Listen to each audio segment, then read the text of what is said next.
Boa noite a todos, mais uma vez é um prazer estar aqui com vocês na noite de hoje, nessa live semanal, que normalmente ocorre à sexta-feira.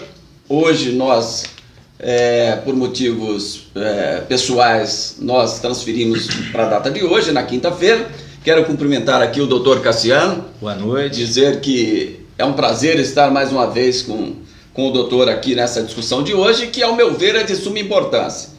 Eu acho que tudo que a gente fala aqui não deixa de ser importância, pelo menos para a nossa atividade, seja a atividade do dia a dia e a minha atividade também, que é a atividade da docência. Então isso é muito importante, você sabe disso, que você foi meu aluno, o qual me dá mais prazer ainda de estar juntamente com você aqui na data de hoje. Mas vamos lá, o que nos traz hoje aqui de maneira excepcional?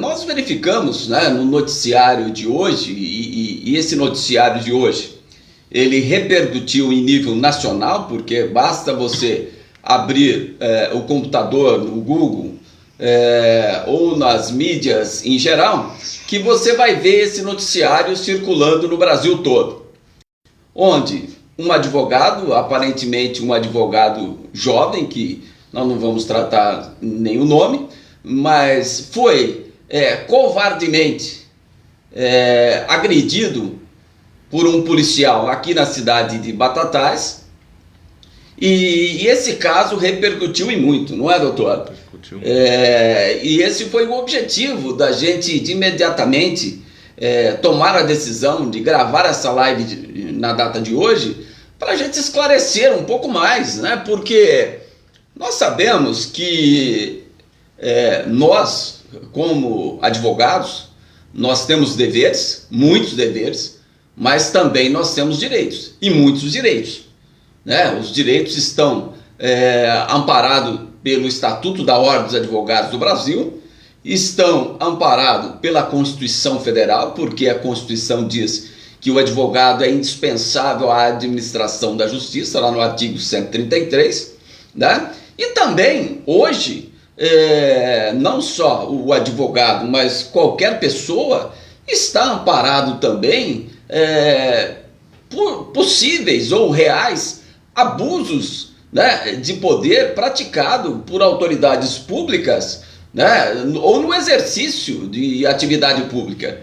Vejamos, um juiz de direito, um representante do Ministério Público, a autoridade policial, um investigador de polícia e outros agentes públicos do Poder Executivo, do Poder Legislativo e do Poder Judiciário. Então, a Lei de Abuso de Autoridade, né, que é de 2019, 13.869 de 2019, que ela veio alterar a antiga e ultrapassada Lei 4898, que era de 1965, então já não tinha lugar para ela no momento atual da nossa sociedade, motivo pelo que o Congresso Nacional veio a criar e sancionar e colocar em vigência uma lei de abuso de autoridade. Então, o senhor teve notícia, doutor, desse fato ocorrido na cidade de Batatais, na data de hoje? Bom, primeiro, boa noite, professor. Boa Prazer noite. Mais uma vez estar aqui debatendo um tema de tamanha importância. Boa noite a quem nos acompanha no Facebook, a quem nos acompanha também no Instagram. E eu tive notícia, assim, fiquei perplexo quando recebi uma notícia de um fato de tamanha gravidade. Um advogado ser agredido enquanto atua e exerce uma função a qual é indispensável para a justiça, é uma das coisas mais absurdas, é um retrocesso, eu diria, professor, civilizatório. O que aconteceu não pode acontecer. E eu quero aproveitar hoje, se chegar o colega, demonstrar a minha inteira solidariedade, que eu acho que isso é fundamental, não só a ele, mas a todos os colegas que têm sofrido em todas as áreas. Eu, com poucos dias, recebi ligação de colega que estava receoso de ir para um determinado ato, porque na data anterior tinha recebido contato do oficial de justiça e acompanhar. O oficial foi rude, xingou a advogada, ela me pediu para acompanhar. Então é uma situação que está se agravando. E nós, advogados, precisamos primeiro debater e depois tomar atitudes, porque isso que aconteceu, olha, é inaceitável. Eu entendo perfeitamente, doutor, o que o senhor está sentindo, e eu me solidarizo com o nobre colega advogado lá da cidade de Batatais. Espero que isso chegue aos seus ouvidos, essa nossa conversa, esse nosso debate. Antes de eu adentrar no mérito dessa questão, nós temos que deixar bem claro que é direito do advogado, e não só do advogado, como seu constituinte, de acompanhar o seu cliente em todas as diligências, em todos os atos extrajudiciais, ou seja, em delegacias de polícia. Tá? Mas não tem o contraditório em inquérito policial, ou seja, o advogado é necessário e obrigatório só no Poder Judiciário, sob pena de nulidade? Em tese sim, né? Porque aqui não tem o contraditório. Mas o advogado tem o direito constitucional, direito infraconstitucional de acompanhar seu constituinte em todos os atos extrajudiciais? Sim, ele tem o direito. E o seu constituinte, se quiser contratar um advogado para acompanhá-lo em todos os atos a ser realizados numa delegacia de polícia, num auto de prisão em flagrante, ele tem o direito? Sim, a Constituição garante que a prisão, quando efetuada em flagrante, será imediatamente comunicada aos seus familiares e ao seu advogado, se ele o tiver, ou o direito de contactar com o advogado. Então, isso é um direito constitucional, tá? Quem exerce esse direito está visando o quê? O cumprimento da lei, que a lei seja cumprida. Porque vamos imaginar o seguinte: qual é o problema para a autoridade policial que está efetuando uma prisão em flagrante ou que está conduzindo o inquérito, que a pessoa que foi intimada, seja ela testemunha, seja ela investigada ou intimado, esteja acompanhado do advogado?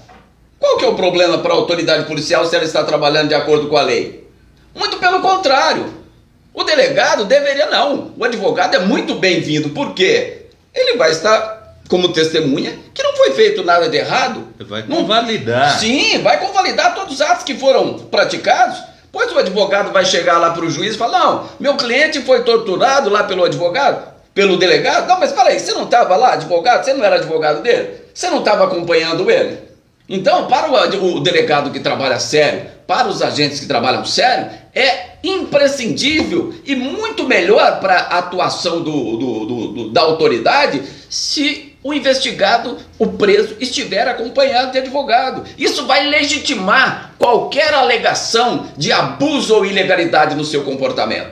Isso é muito importante. E às vezes a gente vê o contrário. É delegado dificultando o trabalho do advogado, é delegado dificultando o trabalho do seu constituinte, porque ele também tem direito e tem que ser respeitado. Não é verdade? Agora, vamos analisar o comportamento então lá de Igarapava. Eu li de Batatais. Eu li várias matérias nesse sentido e parabenizo não só o AB, manifestando especialmente, né, a OAB, a doutora Patrícia, que é uma criminalista, e além disso ela representa os interesses da Ordem dos Advogados do Brasil em nível São Paulo, né, e ela também solidarizou com o advogado e ligou, a que eu fiquei sabendo, ligou pessoalmente para ele, dizendo que as providências serão tomadas. Bom, mas é lógico, né? Isso é de se esperar de um órgão representativo de classe. É de se esperar. E as providências devem ser tomadas. Né? Todas as providências devem ser tomadas sobre os crimes que ali foram praticados. Vamos imaginar, ele foi ameaçado de morte, ele foi ofendido na sua honra quando, desculpa a expressão, o policial chamou que ele era um bosta, né? Ameaçou ele, né? Em tom sério e grave, né? Praticou o crime de abuso de autoridade e praticou o crime de lesão corporal, que não sabemos ainda se foi lesão leve ou se foi lesão grave, a depender do laudo pericial a demonstrar, porque foi uma cabeçada que jogou o advogado no chão. E não bastasse isso, esse policial passou novamente a agredir o advogado. Então nós temos aí, o que eu quero discutir é isso, doutor. Nós temos 4 crimes. Sim. Aí vem a autoridade a autoridade local, que a gente tem que cumprimentar também, de prerrogativas lá de Batatais. Agora, o que eu quero saber é o seguinte: o advogado tem que conhecer os seus direitos. A partir do momento que ele sofreu essa consequência, o que eu quero explicar para vocês, advogados que nos acompanham, estudantes de direito que nos acompanham, o advogado imediatamente deveria ter dado voz de prisão para o policial. Essa é a providência imediata que deveria ter sido praticada naquele exato momento. Ah, você apurar depois é uma coisa. Agora, por que não dar voz de prisão? Porque não se trata de crime de menor potencial ofensivo. Porque se você somar todas as penas dos crimes que nós elencamos praticado pelo policial, sai da esfera do juizado. Então esse policial deveria ter sido preso em flagrante delito. O advogado deveria ter mantido a voz de prisão, acionado a polícia militar, a corregedoria da polícia militar, a corregedoria da polícia civil, e esse policial ter sido preso imediatamente em flagrante delito. Sim.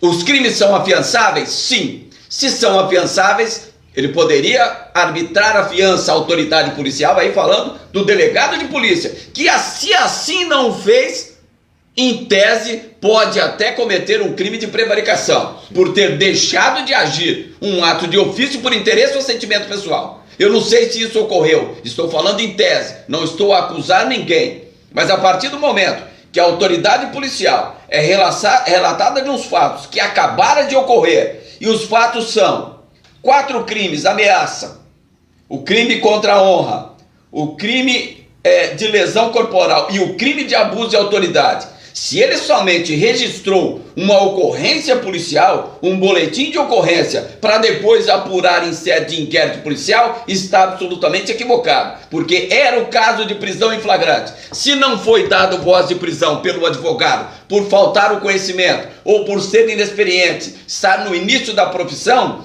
a autoridade policial deveria, de ofício, ter dado voz de prisão. Por quê? O crime contra a honra, é lógico que deveria ser ratificado, e o crime de ameaça também deveria ter sido ratificado pelo advogado, porque são ações penais diferentes. Já o crime de abuso de autoridade e o crime de lesão corporal, se constatado uma lesão corporal de natureza grave, o delegado deveria agir de ofício e ter determinado a prisão em flagrante. E assim não o fez. Sim. Então, essas observações eu queria pontuar. Porque isso é muito importante para quem está começando a advocacia. Quando você sai para a advocacia criminal, você tem que estar preparado para tudo. Por quê? A sociedade vai estar discriminando você. A polícia vai estar discriminando você, que você está lá para soltar bandido. A sociedade está dizendo que você está lá para soltar bandido. O Ministério Público, muitas vezes punitivista, também repele o advogado. E a depender do juiz, se ele não aplicar corretamente a lei, ele também, de certa forma, estará discriminando até mesmo o direito de defesa, que é um direito sagrado daquele acusado, aquele investigado da prática de um crime. Então, o que eu quero dizer? O advogado que vai se aventurar e se vai se habilitar, se aventurar não, porque seria uma aventura se ele agisse desta forma, mas se vai se habilitar ao exercício da advocacia criminal, ele tem que ter, em primeiro lugar, o telefone da corregedoria da qual o local onde ele trabalha. Tem a corregedoria em Ribeirão Preto, ele tem que ter o telefone no bolso. O telefone da corregedoria no bolso. Corregedoria da Polícia Militar, ele tem que ter no bolso o telefone da corregedoria da Polícia Militar. Corregedoria do Ministério Público no âmbito estadual, no âmbito regional, ele tem que estar no bolso o telefone da corregedoria. O telefone da corregedoria do Tribunal de Justiça do Estado no qual ele milita, ele tem que ter no bolso todos esses telefones. Por quê? A prerrogativa não socorre. A Comissão de Prerrogativa da Ordem dos Advogados do OAB, quando eu precisei uma única vez, eu fui bem socorrido na época que eu precisei. Depois posso até explicar o porquê, tá? Que eu precisei. Mas isso só é pouco, tá? Porque você tem que agir na hora. Você agir depois com desagravo, com acompanhamento do processo, isso é muito pouco perto daquilo que o advogado sofrera. Imagine no outro dia, amanhã, hoje, como está a cabeça desse advogado, vendo todos esses vídeos sendo explorados na mídia, ele sendo humilhado, sendo derrubado no chão, sendo aviltado, sendo chutado, sendo agredido. E o policial vai na delegacia, assina um boletim de ocorrência e vai embora para casa? Vocês acham isso normal? Não! O advogado deveria ter dado voz de prisão por abuso de autoridade. A lei de abuso de autoridade, ela foi criada para que os agentes públicos possam agir com probidade, com respeito, seja ao particular, principalmente que aquele que é aliado ao Ministério Público, aliado ao Poder Judiciário, que é o órgão jurisdicional, o Estado juiz, não tem nenhuma hierarquia, que dirá com a autoridade policial, que desempenha somente a função de descobrir quem foi o autor do crime e se o crime existiu. Não existe nenhuma hierarquia entre as partes. Por que o advogado sempre sai prejudicado nessa história? Porque às vezes falta conhecimento do profissional, que ele tem que agir no momento que ele está sofrendo o abuso de autoridade. Não ter medo, decreta a prisão, insiste na prisão, liga em todas as corregedorias possíveis e você vai ver o efeito surtindo, porque o advogado, se o delegado não tomar a providência, ele vai prevaricar. Se o tenente que comanda aquela corporação da polícia militar, os quais os policiais militares te agrediram, te aviltaram, ele também será conivente e poderá responder por prevaricação. Então, é nesse sentido, doutor, que eu fico até exaltado de ver tanta arbitrariedade nos dias atuais. E o senhor fique à vontade para comentar aí outros casos, para que a gente possa também abordar nesse sentido o que vem acontecendo no nosso país aí, que a gente verifica no dia a dia. O Arthur Castro também comentou aqui, mandar um abraço, já vou comentar, mas eu queria fazer uma ponderação só antes, um comentário breve, porque eu vi o vídeo, e no vídeo do que aconteceu em Batatais, professor, tinha o policial civil, o parceiro dele que tenta apaziguar, porque o parceiro dele não agride, mas ele tá lá, estava cumprindo. E tinha, salvo engano, 2 viaturas da Guarda Municipal. A lei que dá o direito ao advogado de dar a voz de prisão, isso o senhor me ensinou, né? Não só advogado, não, qualquer pessoa. Qualquer pessoa. No flagrante delito, ela dá esse poder ao advogado. Ele poderia. Mas eu até entendo que na situação que ele estava desnorteado, foi uma pancada forte. E poderia ter sido mais grave. Mas tinha guarda civil, policiais civis. Esses não podem dar a voz de prisão. Esses devem dar a voz de prisão. Então eles tinham que... é o parceiro, é da mesma corporação. Mas tudo bem, o senhor está preso, o senhor cometeu um crime aqui. Sim, eu entendo perfeitamente a sua colocação. O que nós queremos, e essa toda exaltação minha, que eu já havia até comentado com os colegas do grupo aqui de Ribeirão Preto, que eu iria falar não só o pós, mas o atual. Então, eu sei que o advogado naquele momento faltou-lhe às vezes um pouco de conhecimento, de estrutura, de firmeza, porque talvez foi surpreendido naquele momento, mas ele tinha que ter essa ciência, que ele foi vítima de um crime, e ele como advogado, ele estudou isso na faculdade, que qualquer pessoa, e que dirá, o advogado no exercício da profissão, sendo aviltado, ele poderia dar voz de prisão e exigir, através daqueles telefones que eu pedi para vocês que estão iniciando agora, guardem esses telefones da Corregedoria da Polícia Civil, da Regional ou do Estado de São Paulo, da Corregedoria da Polícia Militar em nível regional ou do Estado de São Paulo, da Corregedoria do Ministério Público do Estado de São Paulo e da Corregedoria do Poder Judiciário. Esses telefones são imprescindíveis, porque nesse momento ele vai te dar respaldo. Você vai relatar tudo o que está acontecendo, tá? E o delegado, sabendo disso, ele não poderá agir de outra forma senão a responder pelo crime de prevaricação. Por quê? Quando você deixa de praticar um ato de ofício, que é determinar a prisão em flagrante de alguém que acabara de praticar um crime, por interesse ou sentimento pessoal, ele comete o crime do artigo 319, que é o crime de prevaricação. E isso é muito grave, além de falta disciplinar, que ele responderá também administrativamente. Como esse colega que foi conivente também deve responder por todos os crimes que o colega praticou por omissão, porque ele tinha o dever de evitar o resultado, e assim ficou omisso. Deve responder igualmente ao colega que praticou a agressão contra o nosso colega advogado. Aproveitar, mandar um abraço para Franciele Aparecida, está acompanhando. Franciele, obrigado, está sempre acompanhando aqui. É uma satisfação muito grande poder debater, outras pessoas também, bastante gente entrando, comentando, né? Esse é um tema que é muito importante, mas esse caso, professor, ele não é o primeiro, não será o último.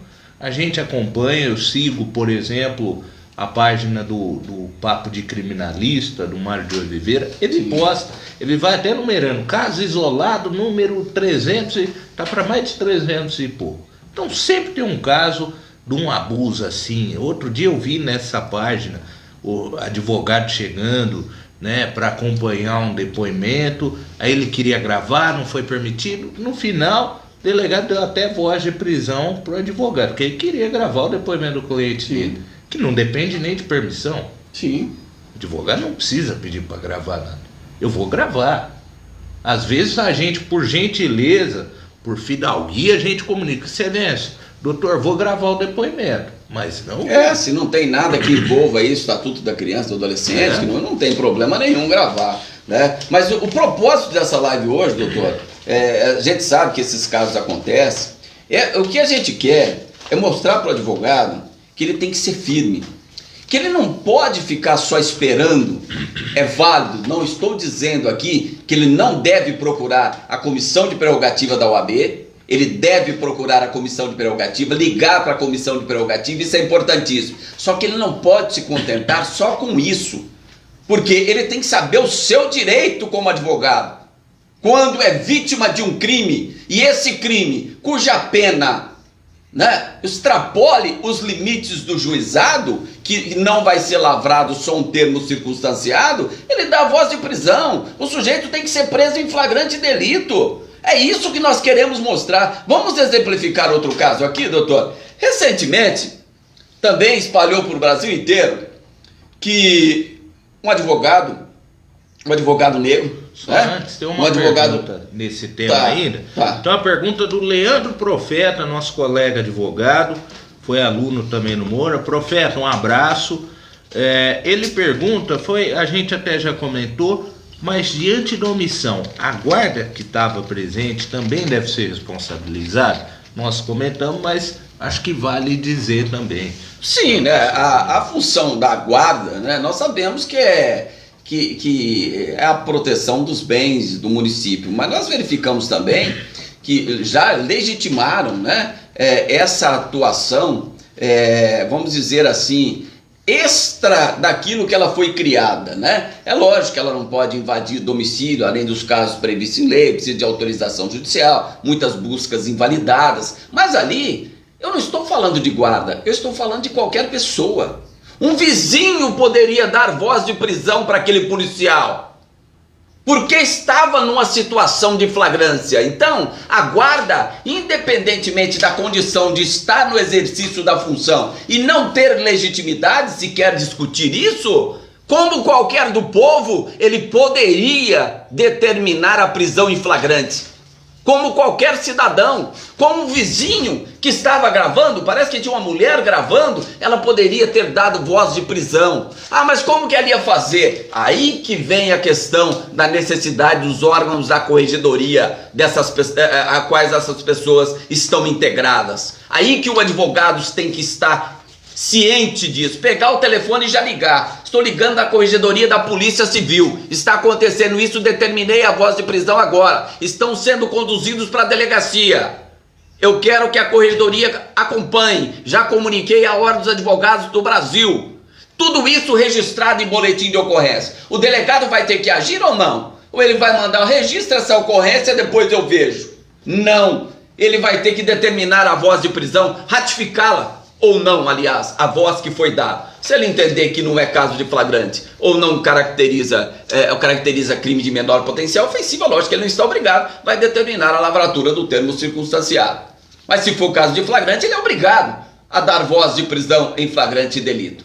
Tá? Então, a gente quer... Vamos adentrar naquele caso, doutor, e aí a gente responde as perguntas também na sequência. Mandar um abraço só antes para Rosana, tá acompanhando, um prazer. A Ana perguntou dos telefones. Ao final, a gente pode colocar, né, de telefones úteis, né? Sim. Ao final nós vamos colocar. Bom, tocando bonde, professor. Vamos lá, você teve ciência, como eu tive, e vários dos colegas teve, que isso foi comentado e divulgado no Brasil inteiro. Tribunal do Júri, qual nós temos aí um pouco de experiência nesta área, né? No Tribunal do Júri. Realizando o júri, o juiz presidindo o júri, colhendo o depoimento de uma testemunha, e a testemunha emocionada ou desesperada ou nervosa, se sabe lá, e o advogado, como um ser humano, né, um ser humano de alma, ele viu a situação daquela testemunha.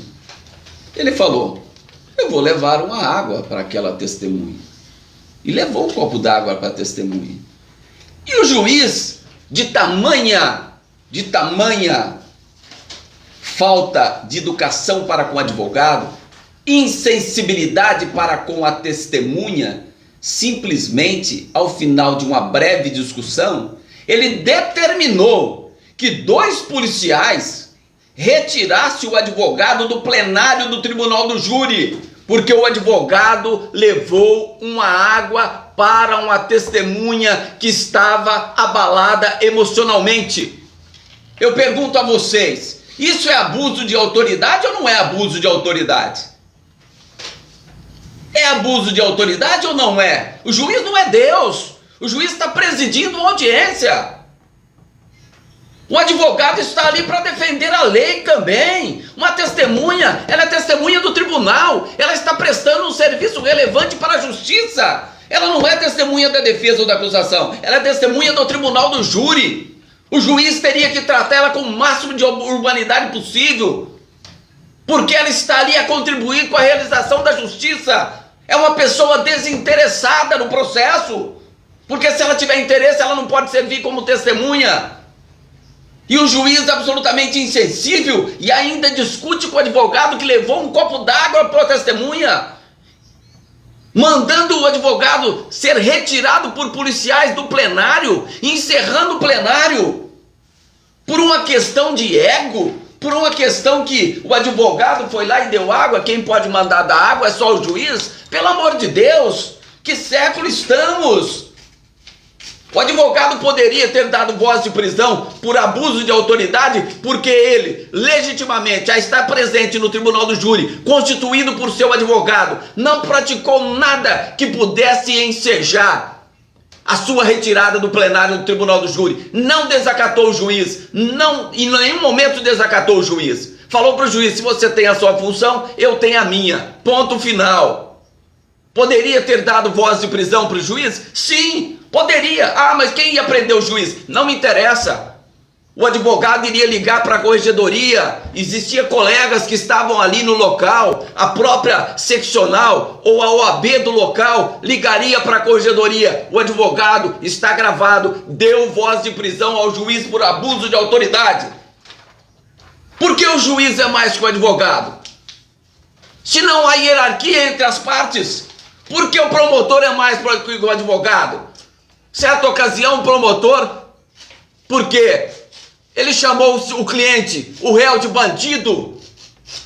O advogado não gostou, e não é de gostar mesmo, porque o promotor, aquele que é o titular da acusação, tem que tratar o réu com urbanidade, ainda que ele tenha cometido um crime de tamanha gravidade. O Estado não admite que ele maltrate o réu. Ele chamou o réu de bandido, o advogado contestou, ele deu um tapa no rosto do advogado. Olha que ponto que chegamos. Quem é o promotor num processo a não ser, além de parte ali dentro do tribunal? Ele é mais que o advogado? Ele pode te dar voz de prisão e você não pode dar voz de prisão? Por quê? Se você é essencial à administração da justiça, sem você no tribunal do júri, o júri não iria estar sendo realizado. Então é necessário que os advogados tenham mais coragem. Primeiro conhecimento e depois coragem.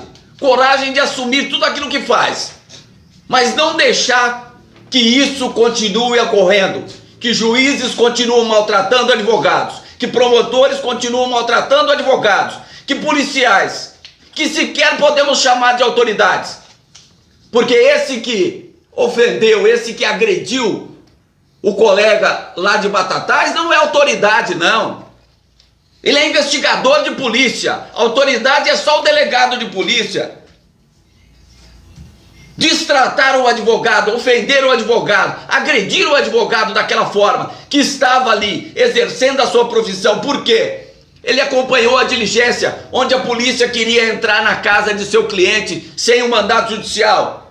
E provavelmente não sentia fundada suspeita ou fundadas razões que autorizasse a violação de domicílio independente de autorização, no caso de desastre ou no caso de iminente flagrante ali, o crime que está sendo praticado ou ocorrido ali naquele domicílio ou residência. Porque se tivesse, teriam feito. E assim não fez, e o advogado estava lá defendendo esta prerrogativa, que é uma prerrogativa constitucional da inviolabilidade de domicílio. Então é nesse sentido que eu sou até exaltado, vocês me desculpem essa exaltação, é que eu estou aqui na defesa dos advogados criminalistas, que nós temos que ser mais ágeis, não podemos ser mal educados, não é isso, não podemos ser deselegantes, mas jamais poderíamos aceitar qualquer distrato, qualquer maltratação e qualquer crime praticado contra a nossa pessoa, seja no exercício da função ou fora dela, e aceitar que isso ocorre e ficamos de bocas caladas, porque nós conhecemos o direito, nós estudamos para isso. Se nós conhecemos o direito, nós temos que exercer esse direito. Doutor Cassiano, com a palavra. Mandar primeiro um abraço para o Ronaldo Meneghetti, que está acompanhando. Ronaldo, um abraço.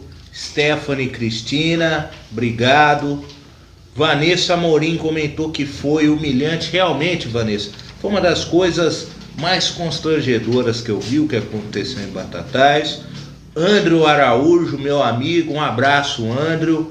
Marília comentou que já existe uma tentativa de abafar o caso em Batatais. Mas o caso é o seguinte, desse caso do júri, eu já acompanhei um caso que o juiz, eu acho que tudo começa o juiz no júri, que é um tema que para nós, em particular, é muito caro, o juiz entender qual é o papel dele no júri.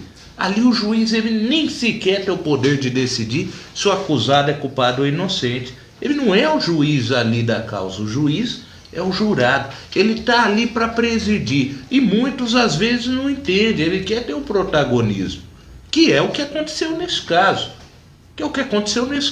Agora a indagação que eu faço, eu outro dia adotei uma tese, até pode se questionar, uma linha, uma postura de abandonar um plenário em Arujá.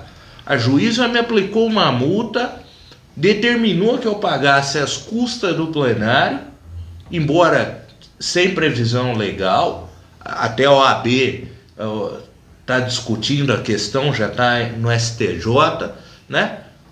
Determinou que eu pagasse. Esse juiz que deu causa, sem fundamento algum, para encerrar esse plenário, porque ele tirou um advogado, sem o advogado, júri não pode acontecer.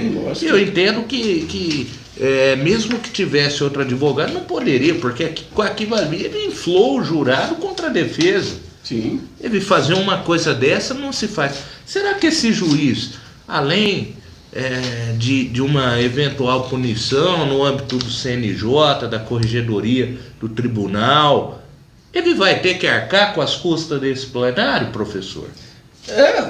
É o que nós esperamos, né? Porque esse caso já está no CNJ, né?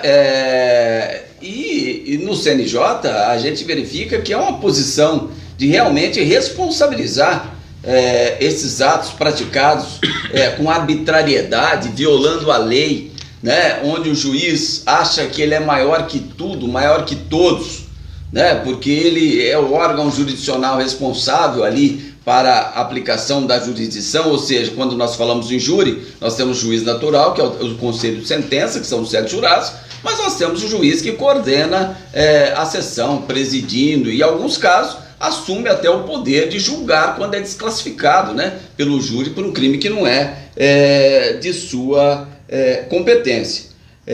Mas o que nós realmente pretendemos, e gostaríamos de ouvir alguns casos de vocês também, e colocar algumas questões. Tem a Ana que falou aí, ela me perguntou, falei que a gente ia falar na live. Só para vocês terem uma ideia, alguns alunos já ouviram isso de mim. Atua um caso de repercussão, onde um certo delegado ligaram no meu telefone dizendo o seguinte: olha, o delegado disse que é para você passar aqui na delegacia para apresentar os quesitos que ele vai levar o seu cliente para fazer um exame de sanidade mental em São Paulo. Falei, tudo bem, eu passo por aí. Cheguei lá na delegacia, perguntei, mas como que é? Eu não entendi direito, o delegado vai levar o meu cliente? Eu falei, não, mas essa prova, quem decide é só o juiz. Ah, mas ele vai levar assim mesmo, doutor. Ele me falou, vou levar assim mesmo, o senhor querendo ou não. Eu falei, será que você vai levar? Então vamos ver se você vai levar. O que eu fiz? Eu fui lá, fiz uma petição para o juiz do processo. O juiz do processo falou que não há requerimento de nenhuma das partes. O delegado não pode, por mera deliberação, realizar essa prova. É a única prova que o delegado não pode realizar de ofício. É o exame de sanidade mental. Então, se eu não conhecesse sobre essa questão, o delegado tinha sobreposto a lei, infringido a lei, levado o cliente, juntado esse laudo. De certa forma, isso poderia me prejudicar, ainda que se não tivesse validade ou não, porque a imprensa ia divulgar o conteúdo daquilo que foi explorado no laudo, certamente. Então, é necessário que você saiba, que você conheça os seus direitos. Esteja sempre amparado, sempre preparado para tudo que vai acontecer. O que você não pode é abaixar a cabeça, porque se você abaixa a cabeça uma vez, você demonstra que você não está preparado. Imagine você, a pessoa está agindo contrária à lei, você fica quieto e não faz nada. Da próxima vez que essa situação acontecer, essa pessoa ainda vai estar mais sobreposta a você ainda, porque fala, olha, esse advogado desconhece a lei, eu posso fazer o que eu quiser aqui, que ele não vai fazer nada. Eu já fiz aqui, ele não fez nada. Então, é importante que não tenha a segunda vez. É uma vez e a única vez. E você vai agir da forma que nós comentamos. Você vai atuar da forma que a lei determina, da forma que a lei ampare. A comissão de prerrogativa deve ser comunicada, ela vai vir, ela vai atuar depois, ela vai denunciar, ela vai entrar com ação, vai, ótimo. Mas a situação que você tem que tomar a sua iniciativa como advogado. Você estudou, você conhece o processo penal, você conhece os casos de abuso de autoridade, porque você deve conhecer os casos de abuso de autoridade. Eles estão amparados ali na lei federal e são tipificados os comportamentos que ensejam os crimes de abuso de autoridade. São só crimes dolosos. Há alguns que admitem, mas exige uma finalidade específica além do dolo. Não, entendo que basta puro e simplesmente o dolo, independentemente de qualquer finalidade, já estaria caracterizado o crime de abuso de autoridade. Nós tivemos, doutor, não podemos deixar esse caso, né, do nosso recente ministro do Supremo Tribunal Federal, Cristiano Zanin, que foi aviltado, né, foi xingado no aeroporto de Brasília, quando por ali estava, né, em viagem, sofreu humilhações, né, numa situação absolutamente desconfortável, né? Ele poderia ter agido de outra maneira? Sim. Assim como não teve uma ameaça pessoal, uma ameaça real, não foi fisicamente agredido, e foi só ofensa que não deixa de ser gravíssima, foi ofensa à sua honra pessoal, ele resolveu por bem processar criminalmente aquelas pessoas. Mas verificam porque essa pessoa advogou para um político, onde temos uma divergência, onde temos uma polarização entre candidatos, né, à época, né? E porque ele advogou um candidato e conseguiu êxito na sua defesa, ele foi destratado, ele foi humilhado por pessoas ali no aeroporto. Então, nós temos que deixar claro também, doutor, o que nós, advogados criminalistas, defendemos em relação ao seu constituinte. O que nós defendemos em relação ao constituinte? O sujeito matou a mulher, um feminicídio, um crime que nós repelimos, um crime que nós debatemos, que é um crime absurdo, um crime que ocorre, aproximadamente aí 4 mil mulheres são mortas no Brasil, o crime de feminicídio. Nós repreendemos isso, não como ser humano, mas também como advogados criminalistas. Mas e aí? E se esse cliente que matou a esposa por uma circunstância banal ou não, lhe procure? Você diria que, olha, eu não vou te defender porque eu acho que você cometeu um crime brutal, então você não merece defesa? É isso que o senhor falaria para ele? Exatamente, esse é o ponto. Eu acho que... bom, primeiro eu vou aproveitar para mandar aqui, senão passa. Tá bom. Nosso querido doutor Anderson Polvarel está acompanhando, obrigado. Doutor Anderson. Doutor Marcelo Lima, obrigado, um abraço. A doutora Tatiana Azevedo disse que ela, como mulher advogada, além de achar um absurdo isso, já passou por inúmeras situações. Então, doutora Tatiana, isso é uma coisa, eu sou homem, mas passei por algumas situações e acompanho. Tem advogadas que direto me procuram, que se tornaram grandes amigas. Mas eu acho que é importante 2 coisas que a sociedade precisa saber. A primeira, o advogado, quando ele fala em prerrogativa, não é um direito, um privilégio do doutor Antônio Carlos, do doutor Cassiano. Não, eu preciso das minhas prerrogativas enquanto profissional, porque muitas vezes justamente isso, eu estou ali para defender o cidadão que tem o seu direito, contrapondo ao Estado. Eu, como sujeito comum, não poderia, não tenho armas. Agora, prerrogativa não. Ela é para assegurar que o seu advogado vai poder ter as ferramentas para defender o seu direito. É para isso que existe a prerrogativa. E agora, o Rui Barbosa já disse dessa questão, da gente muitas vezes defender aquilo que nós não concordamos. Há muitos e muitos anos. Sim, doutor, se me permite, eu sou capaz de pegá-lo em mãos. Vamos contar a história, então.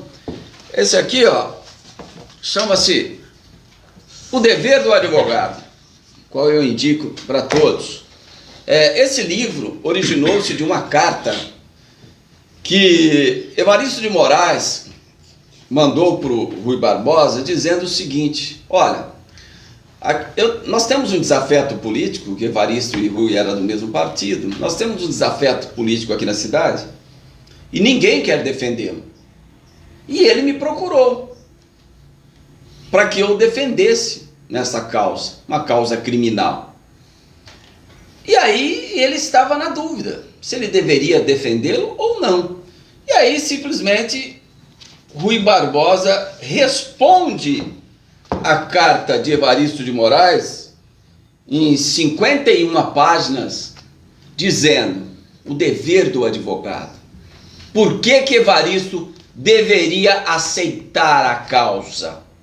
O porquê que ele deveria aceitar a causa? Porque essa questão de aplicação de justiça, o que você vai fazer, o que a sociedade entende, o que é justo, o que é injusto, nós como advogados, nós temos que defender as garantias que assiste aquele que praticou um crime. Quais são as garantias que a Constituição lhe assiste? Quais são as garantias que o Código de Processo Penal lhe assiste? Aquele que cometeu um feminicídio. Ah, ele errou? Eu, como criminalista, entendo que ele errou. Mas espera aí, deixa eu analisar o processo. Quais as garantias que ele tem nesse processo? Ah, o promotor aqui ofereceu uma denúncia inepta? Ah, então o juiz deve rejeitar a denúncia. Deve rejeitar a denúncia, porque ela foi mal elaborada. Ah, mas ele está preso aqui já faz 2 anos e até hoje não sequer foi pronunciado.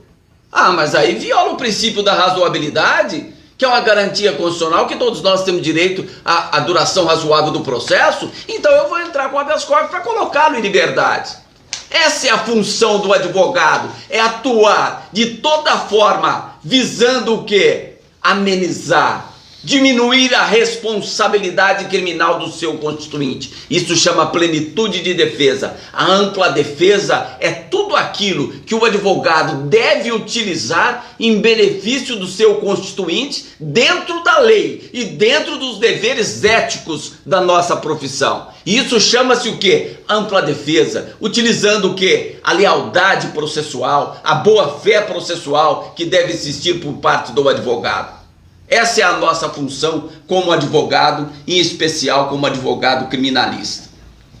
Isso é muito importante, porque eu, quando começo a fazer uma defesa, a fazer o uso da palavra no júri, eu cumprimento a todos. Começo pelo juiz-presidente, passo pelo promotor, cumprimento os serventuários, a polícia militar, meus colegas que estão na bancada. Eu faço sempre isso. E eu falo para a família da vítima, que eu não espero, muitas vezes, que entendam o papel do advogado, porque é a família que está enlutada, que perdeu um ente querido, ou alguém que foi vítima de uma tentativa de homicídio. Mas eu digo para que entendam que até para condenar aquele cliente que chega, vai para o júri, confessa, até para condenar precisa do advogado, senão o ato é totalmente nulo. Até para isso precisa. E o cliente que confessa, nós vamos acompanhar e dizer, olha, realmente aqui ele é culpado, ele confessou, por confessar merece todos os benefícios que a lei garante, porque ele precisa ser ressocializado, ele precisa voltar. Esse é o papel do advogado, nada mais que isso, nada disso que muitas vezes as pessoas veem na TV. Eu estava brincando aqui com o doutor Antônio Carlos sobre os casos de repercussão. E ele tem muito mais experiência que eu, embora eu tenha alguns casos, né, que repercutem. E aí eu perguntei para ele, professor, o senhor costuma olhar os comentários nas matérias que saem? Eu estava dizendo de uma matéria, de um caso que o filho espancou a mãe, isso em Ribeirão, tentativa de homicídio, depois eu consegui comprovar a desistência voluntária e virou lesão corporal, foi colocado em liberdade. Aí eu dei uma entrevista quando ele saiu, professor. Isso foi para a internet, eu abri os comentários, era, esse cara não deve ter mãe, esse cara vende até a mãe, como é que pode um advogado fazer isso? Mas eu fiz o que a lei garantia e que precisava do advogado. Ele não pode ser processado sem advogado. Não, isso a sociedade tem que entender, e nós como advogados, nós temos que fazer chegar isso de forma bem clara até a sociedade. Agora, eu quero deixar bem claro que essa live de hoje, em nenhum momento estamos aqui a confrontar o trabalho da Comissão de Prerrogativa de Advogados, da Ordem dos Advogados de Batatais, a Comissão de Prerrogativa da Ordem dos Advogados de Ribeirão Preto e a Comissão de Prerrogativa da Ordem dos Advogados de São Paulo. Muito pelo contrário, quero parabenizar pela resposta imediata que foi dada no sentido de tomar todas as providências para que isso não fique em vão. O objetivo da nossa live de hoje foi que eu queria procurar demonstrar para que o advogado que está iniciando agora, além dele pedir todo esse socorro para as comissões de prerrogativa da Ordem dos Advogados da OAB, ele não se esqueça jamais de trazer consigo todos os telefones das corregedorias, da Polícia Militar, da Polícia Civil, do Ministério Público, do Poder Judiciário, porque ele vai se sentir mais confiante. Ele vai se sentir mais confiante, tá? E tomar as providências, ele próprio também, tá? Olha, o advogado chega para ter vista do inquérito. O delegado fala, o escrivão fala, não, doutor, está sendo autuado, doutor, não está aqui. Não, mas espera aí, nós temos súmula vinculante que diz isso. Cabe um mandado de segurança para você conseguir as cópias, que é um direito seu que está sendo violado. É um direito seu, um direito líquido e certo, que está lá no Estatuto da Ordem dos Advogados, está lá na súmula vinculante número 14. É um direito seu. Cabe um mandado de segurança? É lógico. Mas você pode responsabilizar essa autoridade? Sim, você pode fazer uma representação contra ela. Olha, você está negando porque não está autuado? Não, a lei não diz isso. Eu tenho direito ao acesso às cópias, a não ser as diligências que estão em andamento, conforme determina a lei, que eu tenho que esperar finalizar essa diligência para que eu tenha acesso àquela documentação. Então é isso que não pode passar. O advogado não pode abaixar a cabeça. Quando ele ouve isso do delegado, sei lá, doutor, esse inquérito aí tá comigo, aí eu vou despachar, o senhor passa aqui daqui 2, 3 dias. Não, doutor, eu vim aqui para isso. Se tá com o senhor vai despachar ou não, já não é da minha conta, eu preciso acesso aos autos do inquérito, ponto final. É isso que a lei me garante. Eu quero que cumpra a lei, ponto final. Se todos começarem a agir desta forma, nós vamos ter que ser respeitados. Nós vamos deixar de ver o que a gente viu lá na comarca de Batatais.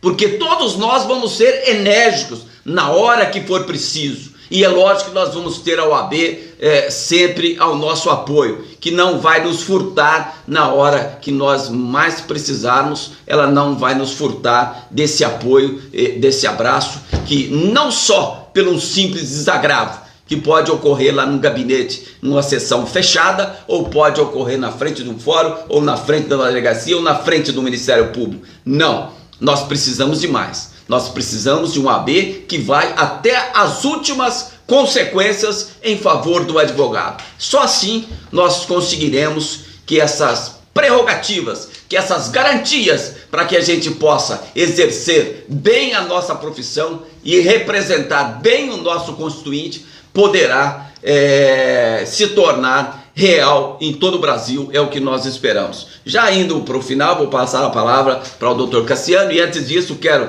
também agradecer o trabalho aqui do Luquezzi, Lair Luquezzi, que obrigado, viu? Aluno nosso lá do Centro Universitário Moura Lacerda, e está fazendo essa transição de perguntas aqui para a gente, com os colegas que estão mandando aqui. Muito obrigado, viu, Lair? E espero que você esteja sempre conosco aí. Então, doutor Cassiano, passo a palavra ao senhor. Antes de eu colocar, o Marcelo Lima disse, e aqui está corretíssimo, doutor, algumas pessoas falam mal do criminalista até precisarem de um. Tenho certeza que esse policial agora vai contratar um bom advogado, um advogado combativo, que ele quer que enche o saco e vai defender o direito dele. E o advogado certamente vai fazer isso, até pelo que a gente falou do dever do advogado aqui. Sim, sim, né? E além disso, um comportamento dessa natureza, doutor, isso pode ensejar uma imediata suspensão, de acordo com a lei orgânica da polícia, e ao final até mesmo a demissão a bem do serviço público. Tá? Isso é certo pela tamanha gravidade do comportamento praticado contra o nosso colega advogado. Desejo que ele tenha um advogado bem combativo que possa defender os direitos dentro daquilo que a lei prevê. Bom, Mário Hermínio, um abraço. Doutora Graziele Guide, novamente um abraço, uma satisfação. Quero concluir dizendo, e agora é mais no âmbito de dica para muitos colegas que estão começando, nosso trabalho também aqui do Centro de Estudos Criminais, professor Antônio Carlos de Oliveira, além de debater o direito penal, é voltado para a prática. No entanto, que estamos preparando um curso sobre o Tribunal do Júri, vamos debater em outra ocasião, sim. Né? Mas voltado para a prática, para você advogado, advogada que está começando. O que eu faço para preservar as minhas prerrogativas. Eu, Cassiano, eu tomo algumas precauções. Por exemplo, a primeira, o advogado criminalista precisa ter, além de todos esses telefones, tudo isso, principalmente nós mais jovens, precisamos ter aquele primeiro colega, aquela pessoa que a gente vai reportar na hora que o bicho apertar. Eu, por exemplo, tenho aqui o Dr. Antônio Carlos. Quando preciso, quando tenho qualquer dúvida, prontamente me atende. Já fez júri comigo, tenho dúvida, estava discutindo com ele aqui agora uma questão técnica de um caso que assumi. Então é muito importante isso. Vai sair para a delegacia de madrugada, fora do horário, tenha em chamada rápida, deixa um colega avisado, sempre tenha parceria. Eu, de minha parte, falo isso para todos os colegas. Estou à disposição, pode me chamar, pode me acionar qualquer hora do dia ou da noite que vai me achar. Meu telefone está sempre às ordens aí. Acredito que o doutor... Sim, da mesma forma, temos aí os colegas advogados que sempre precisam de alguma conversa. Eu estou aqui à disposição quando estiver no escritório, estou aqui no centro de estudo, que é aqui na área central de Ribeirão Preto, e será sempre um prazer estar atendendo, conversando, tendo um bate-papo com vocês aqui, o qual também estendo aí, coloco o meu telefone, minhas redes sociais à disposição de vocês, colegas, para que a gente não veja esses absurdos. E outra coisa, doutor, nós verificamos aí, grande parte, ainda existe todo aquele racismo estrutural. Nós que somos aí de descendentes, né? Nós somos negros, a gente vive isso a todo instante. Aquele advogado do tribunal do júri, duvido que se ele fosse branco, o juiz tinha mandado ele ser retirado do tribunal do júri. Eu duvido. Também duvido. Eu duvido se ele tinha sido mandado retirado do tribunal do júri. São advogadas pretas que sofrem a todo momento essa discriminação racial, não só em delegacia de polícia, em fóruns, em departamentos de órgãos públicos, sofrem essa discriminação a todo instante. E é para isso que nós estamos unidos e para debater, discutir essas questões e pedir providência. Bom, era isso que nós tínhamos a conversar. Mais uma vez agradeço aqui ao Dr. Cassiano pela disponibilidade, agradeço a todos vocês das redes sociais, do Instagram, do Facebook, já o YouTube também vai ser compartilhado por lá. E a todos os ouvintes aí, muito obrigado. E se tiver mais algumas perguntas, nós estaremos à disposição para esclarecer. Muito obrigado a todos, tenham um bom final de semana. Obrigado, grande abraço.